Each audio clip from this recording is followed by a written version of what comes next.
Tetapi tentunya masyarakat tentunya harus tahu terkait batas-batas kewenangan pemerintah kota, karena memang sekarang ini perlu ada inovasi dan terobosan dilakukan oleh pemerintah kota. Oga, itu kayaknya ada di mana-mana Pak, di tiap-tiap titik belokan itu pasti ada di Iya. situ. Minimal 1 atau 2 orang Iya, aja. betul. Oke. Semoga dalam proses ke depannya ini semua bisa teratasi tentunya.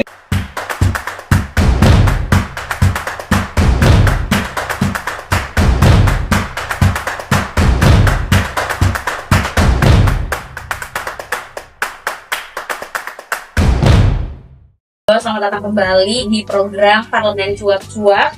Hari ini ya seperti biasa, kalau ngobrol soal Parlemen Cuap-Cuap nggak bakalan sendiri, karena sudah bersama dengan saya ada Bapak Andi Suhardika SH. Halo Bapak, apa kabar? Alhamdulillah baik. Alhamdulillah baik. Jadi beliau ini sebagai Wakil Ketua 1 DPRD Kota Makassar Yes. dari Partai Golkar. Betul? Ya. Betul sekali. Ini sudah menjabat berapa periode nih Pak? Sudah 2 periode. Wih, 2019, Dan 2024, Ya. 2024, 2029 berarti nanti ya. Ya. Total berarti nanti 10 tahun. Bisa. Keren sekali, alhamdulillah. Tapi ini kan tadi udah disebutin juga gelarnya SH, Ya. sarjana hukum, ya kan. Tapi sebelum terjun ke partai politik, sebelumnya kemana dulu nih Pak? Jadi seperti ini, awal mula karir politik saya itu saya selesai di bangku kuliah 2017. Oke. 2017 saya selesai menyelesaikan proses pekerjaan saya dan saya mencoba peruntukan untuk menjadi sesuai dengan disiplin ilmu saya hukum. Tentunya kita punya keinginan dan cita-cita menjadi praktisi dan lain sebagainya. Betul. Dan pada saat ini saya mencoba peruntukan untuk ikut tes di ASN, PNS Kejaksaan, tapi alhamdulillah tidak Belum rezeki. belum rezeki. Belum rezeki ya ternyata. Nah, dan dalam proses itu saya disitulah awal mula saya juga punya embrio politik daripada almarhum daripada orang tua saya. Oke. Yang pada saat itu, di momen itu, almarhum orang tua saya sudah tidak mau maju lagi sebagai calon anggota legislatif, dan disitulah awal mula saya berkarir sebagai salah satu seorang politisi di Partai Golkar, masuk pengurus kepengurusan baru pada saat itu di era di 2017 saya masuk sebagai wakil bendahara di Partai Golkar dan berproses di dalamnya, dan alhamdulillah pada di 2018 saya diminta oleh Partai Golkar untuk menjadi salah satu calon anggota legislatif untuk meneruskan perjuangan almarhum bapak saya. Awalnya saya tidak mau. Awalnya saya tidak mau karena saya cukup lama meyakinkan diri saya, karena orang tua juga yang meminta dan meyakinkan diri saya ini cukup lama prosesnya, karena saya harus dulu memastikan bahwa seluruh aspek dan seluruh hal yang akan saya lakukan nanti ketika saya menjadi anggota DPR ini harus secara tuntas saya laksanakan dan betul-betul untuk kepentingan masyarakat. Situlah saya berpikir dan terus mencari suatu hal untuk meyakinkan diri saya, berdiskusi dengan teman-teman dan berdiskusi dengan masyarakat, apakah saya memang bisa menjadi jembatan untuk masyarakat. Dan alhamdulillah pada saat itu saya berhasil, dan saya berhasil diyakinkan karena orang tua saya pada saat itu juga sangat meminta saya, dan alhamdulillah saya terjun langsung untuk menjadi salah satu calon anggota legislatif pada tahun 2019. Kemudian dalam proses perjalanan itu saya sempat juga bergelut dalam dunia bisnis. Bisnis apa itu Pak?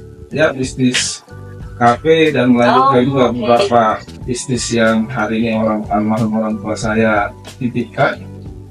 Dan dalam proses itu saya juga berkecimpung juga dalam dunia politik. Jadi saya bagaimana seimbangkan antara dunia usaha dan dunia politik, karena apalagi dan di situ juga saya punya keinginan bahwa tetap saya harus memburu disiplin ilmu saya, dan sampai hari ini saya juga akan terus bagaimana saya bisa meraih juga apa yang saya mau Betul. berkesesuaian dengan disiplin ilmu saya kalau ada rezeki.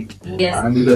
Dari SHI itu berarti ya Pak ya, Ya. dari sarjana hukum itu Ada gitu kan ya. ya. Pengusaha iya, terus habis itu juga anggota DPRD iya. Ya. Sun mungkin ya Pak ya, Ya. diteruskan lagi ya. Insya Untuk Allah. dari si sarjana hukum ini siapa tahu nanti lanjut S2 lagi. S2, ya. Hukum juga Insya gitu kan Allah, ya. insya Allah. Nah akhirnya sekarang menduduki jabatan sebagai Wakil Ketua 1 Iya. DPRD Kota Makassar. Iya. Kalau Wakil Ketua 1 itu dia membawahi semua komisi berarti ya, Iya. membawahi semua komisi. Nah isu yang lagi panas di Kota Makassar ini pasti ada nih Pak ya. Kalau di Makassar mungkin kalau kita lihat portal-portal berita atau nggak di sosial media itu masalah-masalah umum yang sering terjadi tuh parkir, Pak Oga, jalanan rusak, hertasling itu Pak, ya kan? Banyak banget orang-orang tuh yang pada obrolin itu. Tapi kalau dari pertama nih, apa isu yang paling panas dan mungkin sekarang itu lagi sedang dibahas di DPRD? Artinya tataran isu ini semua isu di Kota Makassar Yes. berkesesuaian dengan komisi yang ada di DPRD. Ada 4 komisi Betul. yang membidangi hal-hal yang berbeda. Mhm. Komisi A contohnya membidangi masalah pemerintahan, komisi B membidangi masalah keuangan, komisi C membidangi masalah pembangunan, Betul. dan komisi D membidangi masalah kesejahteraan masyarakat. Betul. Jadi kan semua dataran komisi, 4 komisi ini beda-beda isunya Yes. semua. Tapi isu yang paling hangat memang itu 3 tadi yang bisa kita garis Iya, bawahi. betul, betul. Tapi terkait masalah jalan rusak hari ini, pemerintah kota tentunya kami meminta kepada pemerintah kota untuk lebih mengoptimalkan terkait pembenahan infrastruktur di Kota Makassar. Kita adalah kota yang berkembang dan insya Allah menjadi kota yang maju ke depan dengan pemimpin yang baru. Tentunya kita berharap tidak ada lagi jalan tanah yang ada di Kota Makassar, itu pertama. Dan jalan-jalan yang rusak, alhamdulillah hari ini pemerintah Kota Makassar sangat responsif Iya. terhadap isu-isu dan terhadap hal-hal yang dilaporkan masyarakat, Betul. dan alhamdulillah cepat ditangani oleh pemerintah kota hari ini. Oke. Dan ini suatu hal yang membahagiakan dan mengembirakan bagi kami karena respon daripada pemerintah kota dalam hal ini terkait pengimplementasian daripada pembenahan infrastruktur Yes. itu cepat dilaksanakan. Itu yang pertama. Kita sudah Memang dibenahi ya Pak ya? ya dalam proses 1 bulan ini, 1 bulan lebih wali kota baru sudah melakukan hal yang luar biasa baik.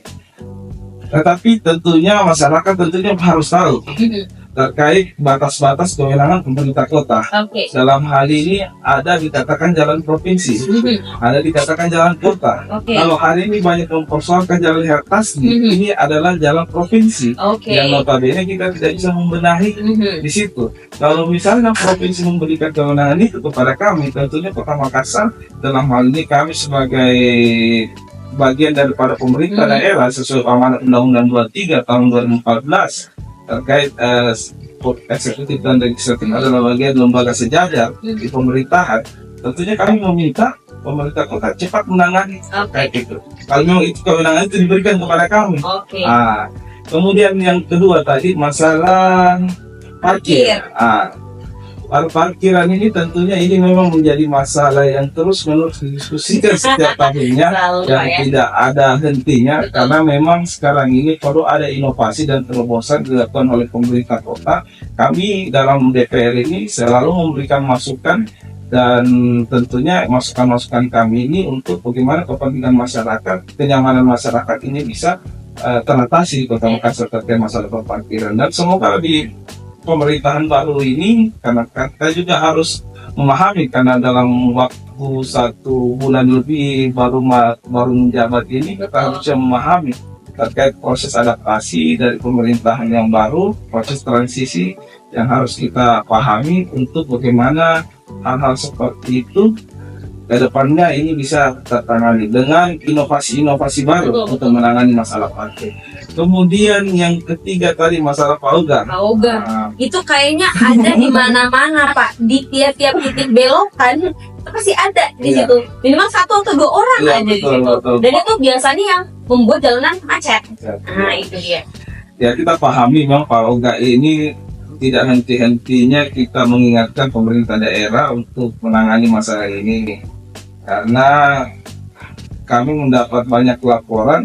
Tadi juga barusan kami dapat laporan juga masalah Pak Oga juga yang meresahkan. Sudah tidak stabil kondisi di wilayah situ karena masyarakat sudah merasa dirasakan. Dan pemerintah kota dalam hal ini sudah melakukan hal-hal respon yang cepat terhadap penanganan Pak Oga yang dikoordinatori kayaknya kalau saya tidak salah dari Satpol PP. Semoga dalam proses kedepannya ini semua bisa teratasi. Tentunya ini perlu ada proses dan tahapan dan secara bertahap untuk diselesaikan. Karena ini permasalahan di Kota Makassar ini bukan permasalahan 1-2 masalah. Betul. Tapi ini sangat kompleks. Betul. Sangat kompleks dan tentunya ini suatu hal yang perlu menjadi atensi kepada seluruh pihak, baik pihak pemerintah daerah dalam hal ini wali kota dan DPR bersama-sama bersinergi untuk bisa menyelesaikan dan menuntaskan hal ini. Kalau perlu sebenarnya kita juga berharap dari DPR ada keterlibatan masyarakat di sini untuk bagaimana ini bisa kita tangani secara bersama-sama agar kedepannya ini bukan karena tentunya keterlibatan masyarakat dalam proses pemerintahan itu sangat dibutuhkan karena ini bisa menjadi mata dan telinga pemerintah daerah dalam hal ini wali kota dan DPR untuk bagaimana melaksanakan seluruh agenda pemerintahan ini bisa berjalan dengan optimal terkait tentang penanganan masalah Pak Oga dan lain sebagainya. Betul. Karena itu kayaknya sampai keluar kota ya Pak ya. Kayak Makassar tuh terkenal selain soto Makassar, pisang hijau, kondro, tukang parkir Pak Oga. Cuma Pak Oga ini lucu juga masalahnya karena Pak Oga ini kita sudah saya mendapat banyak laporan juga dari beberapa dinas terkait kepada DPR. Kita sudah menangani Pak, cuma masalahnya ini kita sudah berikan edukasi, kita sudah mengingatkan, kita sudah tertibkan, tapi ujung-ujungnya kembali lagi. Tentunya ini yang perlu kita pikirkan secara bersama-sama. Suatu hal apa yang kita lakukan sehingga Pak Oga ini tidak kembali dengan pekerjaan itu. Oke, berarti dari kemarin sebenarnya solusinya sudah ada. Sudah ada pembinaan mungkin. Terus habis itu juga mungkin sudah ada peringatan-peringatan kecil bahkan besar juga. Tapi kita kembali lagi ya Pak ya. Kira-kira apa yang akan dilakukan sama pemerintah tuh Pak? Biar Pak Oganya ini kayak tidak meresahkan lah. Jadi tentunya kalau kami memberikan masukan kepada pemerintah kota karena dalam waktu dekat pemerintah kota akan memberikan dokumen RPJMD. RPJMD adalah rencana pemerintah daerah jangka menengah untuk bagaimana RPJMD ini menjadi pedoman pemerintah daerah untuk menyusun program-program 5 tahun ke depan. Di sini nanti proses pembahasannya melalui DPR.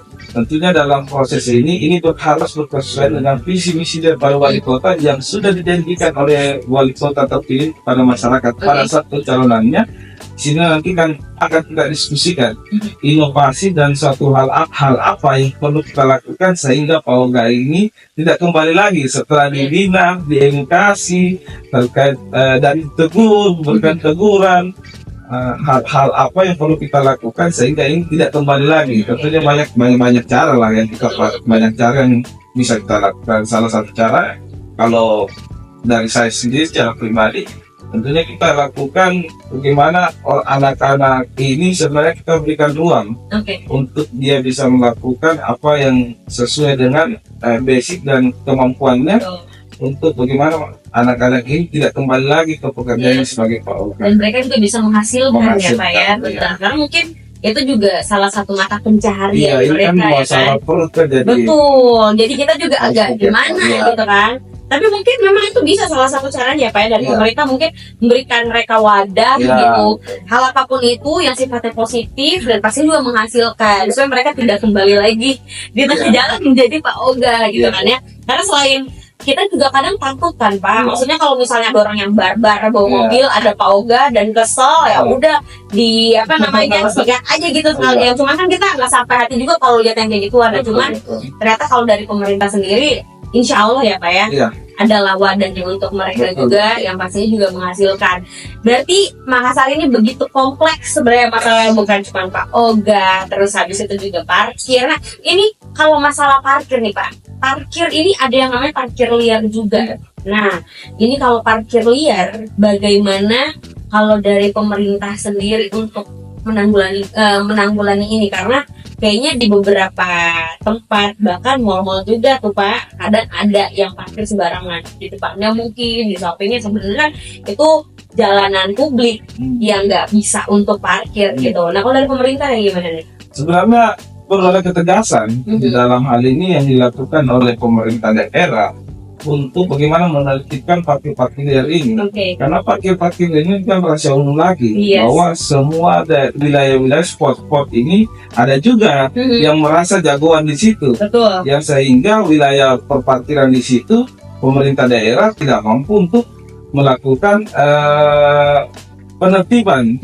Tapi yang dibutuhkan pemerintah daerah hari ini tentunya kedisiplinan untuk bagaimana punya keberanian untuk mendisiplinkan, menertibkan parkir-parkir liar itu.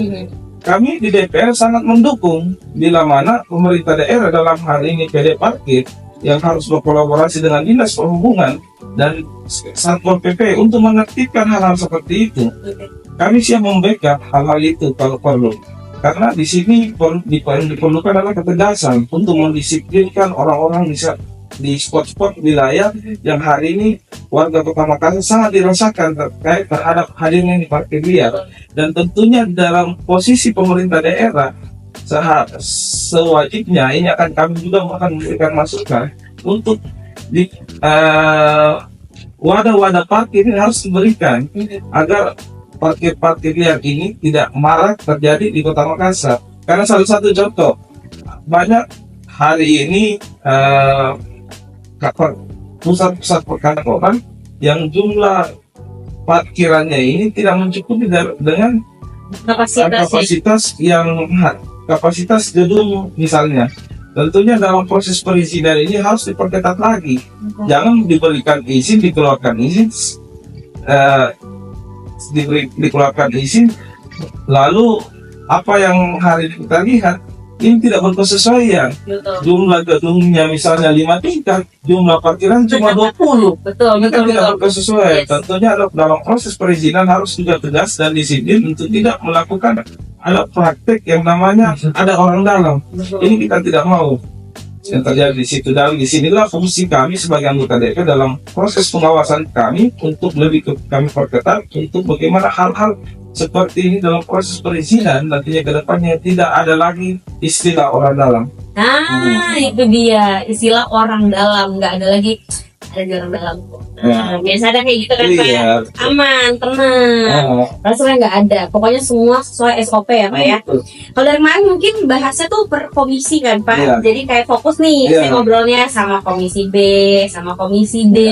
Nah kebetulan hari ini saya ngobrol langsung sama Pak Mika, ini Wakil Ketua 1 DPRD Kota Makassar, jadi mencakup semuanya. Kalau tadi mungkin kita ngebahas soal isu yang lagi panas di Kota Makassar kan Pak, itu 3 tadi sebenarnya yang lagi panas juga. Nah ini juga sebenarnya lagi panas tapi di Indonesia. Cuman saya pengen tahu sebenarnya soal efisiensi. Nah efisiensi anggaran, tahu dong Pak, di sosial media itu pasti orang lagi pada ngobrolin itu. Nah apakah berpengaruh sangat signifikan terhadap pembangunan ekonomi Kota Makassar ini si efisiensi itu, atau bagaimana kalau dari Pak Mika sendiri? Tentunya berdasarkan instruksi Presiden yang hari ini kami terima dari pemerintah daerah, DPR juga keputusan DPR, kami sudah melakukan proses efisiensi bersama pemerintah daerah sesuai dengan instruksi Presiden. Dan hari ini Kota Makassar melakukan efisiensi itu dengan berkesesuaian dengan apa menjadi petunjuk teknis yang Presiden inginkan. Dan tentu itu menjadi kewajiban kami untuk melakukan itu, karena ini bagian daripada instruksi. Tentunya Kota Makassar tentunya kalau dampak pasti ada, tapi secara signifikan ini tidak terlalu berdampak secara signifikan di Kota Makassar, karena kondisi keuangan daerah di Kota Makassar ini alhamdulillah sangat stabil. Kondisi perekonomian juga di Kota Makassar hari ini kita bisa lihat alhamdulillah keadaannya juga baik-baik saja, dan semoga bisa terus ini kita tingkatkan. Tapi memang ada juga yang akan kena dampak daripada efisiensi ini, tapi secara signifikan ini tidak terlalu berdampak. Tentunya apa menjadi hal yang sudah dikeluarkan oleh Presiden ini harus kita ikuti secara bersama-sama, dan karena tentunya pasti melalui kajian dan proses yang panjang sebelum memutuskan hal ini, dan seluruh program agenda pemerintah pusat yang hari ini akan dilakukan dengan hadirnya efisiensi ini, kita akan mensupport seluruh kegiatan agenda pusat ini yang akan dilaksanakan oleh pemerintah pusat, dan ini sudah menjadi kewajiban kami sesuai dengan hierarki pemerintah daerah, dan ini tentunya kita harus melakukan semua itu untuk kepentingan masyarakat, dan tentunya efisiensi ini juga bukan semata-mata kepentingan salah satu orang atau 2 orang atau 3 orang atau sebagian kelompok, bukan, tapi ini memang betul-betul hasil melalui kajian dan proses yang tentunya kami bisa pastikan itu, karena tidak ada suatu instruksi tanpa proses dan kajian, dan tentunya ini dampak dan manfaatnya kembali lagi ke masyarakat. Seperti jadi kami menganggap hal efisiensi ini adalah suatu hal yang positif. Oke. Hal yang positif lah ya Pak ya. Mari kita lihat aja teman-teman, karena mungkin baru beberapa bulan. Mari kita lihat 1-2 tahun ke depan. Tapi ada ancang-ancang sendiri Pak nih. Kota Makassar hari ini kan kita sebenarnya terkait efisiensi ini yang paling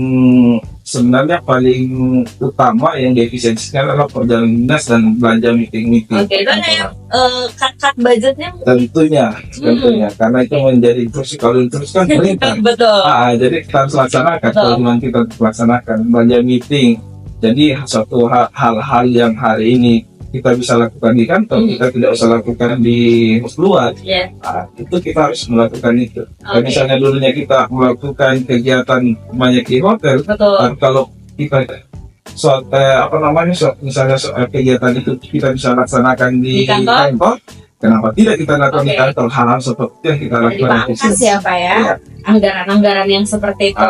Dan tentunya ini tidak mempengaruhi terkait apa menjadi visi misi daripada wali kota nanti ke depan, dengan hadirnya beberapa hal yang akan membuat masyarakat ini mendapat manfaat daripada apa menjadi visi misi yang sudah dijanjikan, yang akan dituangkan nanti dalam RPJMD. Tentunya isu yang paling hangat hari ini adalah RPJMD akan disahkan dalam waktu dekat, yang akan menjadi pedoman untuk program 5 tahun ke depan, dan salah satu program prioritas yang dituangkan ke dalam RPJMD adalah pembangunan stadion yang ada. Wow, itu berarti itu juga panas sebenarnya Pak.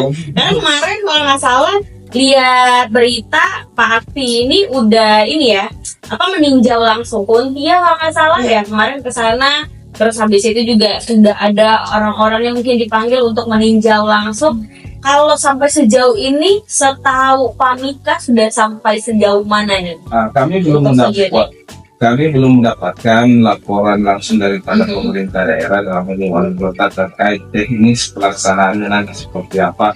Tapi pada prinsipnya kami di DPR sangat mendukung hal ini, karena ini menjadi suatu hal yang sangat fundamental yang harus hadir di Kota Makassar. Betul. Karena warga Kota Makassar hari ini, saya bertanya kepada beberapa panitia pelaksana PSM di Parepare kemarin. Ini kemarin waktu PSM lawan klub Vietnam ini yang AFC Championship kalau saya tidak salah, itu mayoritas yang hadir di Parepare adalah warga Kota Makassar. Hampir 80%. Jadi hari ini kita harus memikirkan bagaimana kesenangan dan hiburan warga Kota Makassar ini bisa hadir di kotanya. Bukan yang hari ini warga Kota Makassar harus berbondong-bondong lagi 2-3 jam lagi ke Parepare. Belum lagi macet, belum lagi masalah bensin dan biaya yang harus dikeluarkan, belum lagi masalah keselamatan diri. Betul. Itu yang harus kita pikirkan, dan tentunya dengan hadirnya stadion di sini itu kan cuma hiburan dan masalah sepak bola yang bisa kita lakukan, tapi perekonomian di wilayah sekitar sini kita bisa tingkatkan. Dengan hadirnya stadion ini, tentu perputaran ekonomi akan tumbuh di wilayah situ dengan adanya stadion. Apalagi Pak Wali Kota Makassar sudah menetapkan objek pembangunan stadion ada di Kuntia, dan tentunya warga di sana tentunya harus merasakan kegembiraan, karena tentunya dengan hadirnya stadion di situ, tingkat pertumbuhan perekonomian warga di situ akan bisa meningkat dengan tingkat stadion. Stadion itu bukan cuma tempat orang main sepak bola, tapi kita bisa juga, kalau kami memberikan saran juga, jangan cuma sepak bola yang bisa kita persewakan di situ, tapi kita cuma memikirkan kalau hadirnya stadion kita bisa juga persewakan konser-konser musik. Yes. Kenapa lagi kita harus di Jakarta hari ini Ada di sini ya Pak untuk ya. menonton konser, misalnya konsernya artis internasional yang bisa datang di Jakarta? Kenapa kita tidak bekerja sama dengan promotor-promotor yang ada di Jakarta hari ini untuk membuat pelaksananya itu di Makassar? Betul, betul, betul. Biar kayak misalnya contoh kita suka siapa dari luar negeri, contohnya apa? Coba Westlife, ya kemarin kan Westlife tuh ke beberapa kota, Ya. Bandung, ya kan, Jakarta udah. Kenapa nggak ke Makassar? Kenapa ke Makassar? Karena tidak ada wadah dan tempat yang berkesesuaian, yang berkesesuaian dengan standar mungkin yang hari ini promotor harapkan Yes. untuk bisa dilakukan di Makassar. Dan tentunya dengan hadirnya stadion ini bisa menjadi indikator penilaian dari para promotor untuk melaksanakan eventnya di sini. Betul, biar kita juga bisa diperhitungkan gitu Iya. ya Pak. Kita juga punya tempat yang proper gitu. Kalau Hadiah misalnya Makassar ini bisa menjadi barometer lah. betul di juga. Indonesia. Jadi Makassar dilirik juga gitu kalau ada musisi-musisi dari luar bawalah juga ke Makassar Iya. gitu ya Pak ya. Wow. Berarti emang benar-benar banyak hal yang sedang diperbaharui dan juga diperjuangkan sama bapak-bapak dan ibu-ibu di DPRD Kota Makassar ya Pak ya. Ini kalau saya lihat-lihat, Pak Mika ini kayaknya termasuk milenial siapa ya? Iya. Milenials, masih cukup muda ya teman-temannya Pak Mika ini. Dan menurut saya salah satu tombak dari warga kota masyarakat Makassar khususnya juga itu adalah anak-anak mudanya, ya kan? Coba kira-kira dari Pak Mika mau ngomong apa sama anak-anak muda kota Makassar nih? Mudah-mudahan mereka bisa gotong royong atau kerjasama juga membangun kota Makassar lebih baik lagi, atau kayak gimana kira-kira dari Pak Mika? Apa yang mau sampaikan? Ya, tentunya kita berharap anak muda ada partisipasi Yes. dalam proses pembangunan di Kota Makassar. Karena hari ini di Parlemen Kota Makassar tidak sedikit anak muda yang ada di sini. Yes. Ada hari ini di periode 24-29 ini ada banyak anak muda.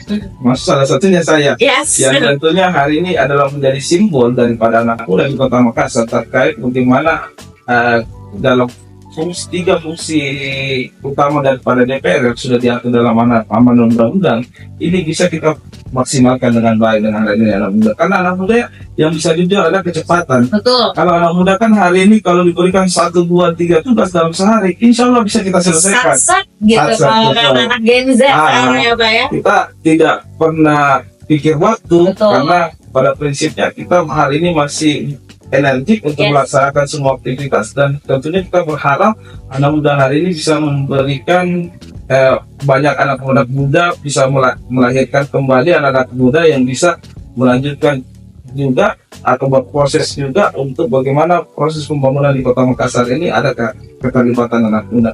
Tentunya pemerintah daerah dalam hal ini dan DPR sangat membuka ruang kepada anak muda untuk memberikan masukan dan saran maupun kritikan kepada kami Betul. terkait apa-apa saja hari ini yang kami tidak lakukan yang bersesuaian dengan apa menjadi keinginan anak muda. Itu kan adalah bagian daripada aspirasi Yes. yang perlu kami tampung, dan hari ini kami sangat terbuka dengan anak muda. Saya sering berdialog dengan teman-teman KNPI, Oke. organisasi kepemudaan. Saya juga sering berdialog, berdiskusi dengan teman-teman di himpunan pengusaha muda HISMI. Dan seluruh elemen organisasi kepemudaan hari ini saya aktif berkomunikasi untuk diberikan masukan, saran dan kritik. Dan tentunya masih banyak anak-anak muda yang hari ini yang sangat berpotensi tapi belum bisa memberikan langsung kepada kami Kontribusinya, kontribusi yang nyata kepada pemerintah daerah. Tentunya nantinya ke depannya insya Allah kami akan juga salah satu bagian daripada masukan kami kepada pemerintah daerah untuk diberikan ruang dan wadah kepada anak muda yang hari ini tidak bisa mulai eksplorasikan dirinya karena mungkin takut, Yes. malu. Tentunya kita harus memberikan ruang-ruang ini minimal di wilayah tingkat paling terkecil adalah RT. Betul sekali. Paling sempit adalah RT. Betul. Kalau dulu tuh aktif banget Karang Taruna. Ya, Ya kan Pak, aduh saya ingat banget dulu tuh saya masih kecil-kecil tuh pengen cepat-cepat SMP atau enggak SMA karena itu bisa gabung sama Karang Taruna itu kan. Kan kalau sekarang kayak nongkrong semua Pak. Kalau weekend, kalau kalau misalnya libur panjang gitu kan ya mending menghabiskan waktu di luar. Tapi mudah-mudah ya. betul. Dan semoga ini menjadi salah satu motivasi dan Yes. semangat anak muda dengan hadirnya kami Betul. memperlihatkan kerja-kerja kepada warga Kota Makassar, sehingga banyak anak-anak muda lain bisa juga melirik kepada untuk terjun ke dalam dunia politik, karena dunia politik syarat dengan suatu hal yang negatif di mata anak muda hari ini. Tentunya semoga dengan kehadiran kami sebagai anggota DPR dan kalangan milenial, dia bisa membuka pikiran dan pandangan anak muda hari ini untuk bisa juga masuk dan terjun ke dalam dunia politik. Karena saya memegang teguh prinsip bahwa tidak usah menjadi orang yang pintar, cukup menjadi orang bertanggung jawab dan komitmen terhadap perbuatan dan tanggung jawab. Betul. Karena sekecil apapun tanggung jawab dan perbuatan kita tuh nanti akhirnya akan besar gitu. Kalau pintaran kan kita bisa banyak tempat belajar, mengetahui suatu hal. Tapi kalau komitmen dan tanggung jawab itu tergantung dari diri kita. Nah, itu dia tanggung jawab dan komitmen. Berarti anak-anak muda itu yang harus kita pegang ya. Karena kalau belajar kita bisa dari mana aja. Pak Mika, terima kasih banyak. Pokoknya untuk waktunya. Tadi kita udah ngobrol banyak banget. Hari ini di episode kali ini, mudah-mudahan ini juga bisa jadi insight buat teman-teman yang nonton dan pastinya juga untuk penonton bayaran saya yang ada di sini. Tepuk tangan dulu dong. Pokoknya terima kasih banyak untuk waktunya. Sehat selalu. Pokoknya sukses selalu dan semoga bisa membani tugas dalam beberapa tahun ke depan. Amin. Oke, kalau begitu terima kasih untuk menonton episode kali ini. Sampai ketemu lagi di episode selanjutnya. Parlemen Cuap-Cuap. Bye-bye.